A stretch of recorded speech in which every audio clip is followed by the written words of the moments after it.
Hi అండి. ఈరోజు chicken fry try చేసాము. మీరు కూడా ఇలా ట్రై చేయండి, చాలా బాగుంటుంది టేస్టీగా. ఇది మా అత్తగారు చేసిన వంట అండి. అత్తగారి టిప్స్తో మీకు చెప్తాను, మీరు ట్రై చేయండి.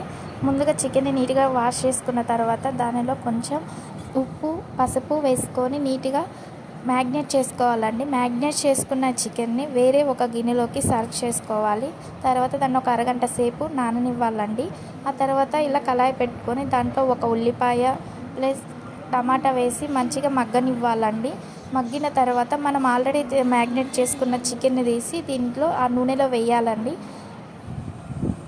నూనెలో వేసిన తర్వాత ఆ చికెన్ని మొత్తం నీట్గా కలుపుకోవాలండి. కలుపుకున్న తర్వాత దీంట్లో ఇప్పుడు వేసిన పేస్ట్ వచ్చేసి ఇది ఒక ఉల్లిపాయ, లవంగాలు, దాల్చిన చెక్క, కొబ్బరి, అల్లం, వెల్లిపాయలండి. ఈ పేస్ట్ వేయడం వలన ఈ కర్రీకి ఇంకా టేస్టీ వస్తుందండి. ఆ తర్వాత ఇలా కొద్దిసేపు మగ్గనివ్వాలండి. కొద్దిసేపు మగ్గిన తర్వాత పచ్చిమిర్చి వేయాలండి. ముందుగా పచ్చిమిర్చి వేస్తే అంతా అవి మరీ మగ్గిపోతాయని ఇలా మధ్యలో వేశారండి.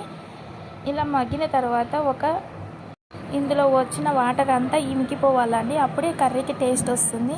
తర్వాత కొంచెం కారం సరిపడా కారం వేసుకొని ఇలా మొత్తం ముక్కలకు పట్టేలాగా మొత్తం తిప్పుకోవాలండి. ఆ తర్వాత కొంచెం సాంబార్ పొడి అండ్ ధనియాల పొడి వేసుకొని లాస్ట్లో సర్వ్ చేసుకోవడమేనండి. నచ్చితే లైక్ చేయండి, షేర్ చేయండి.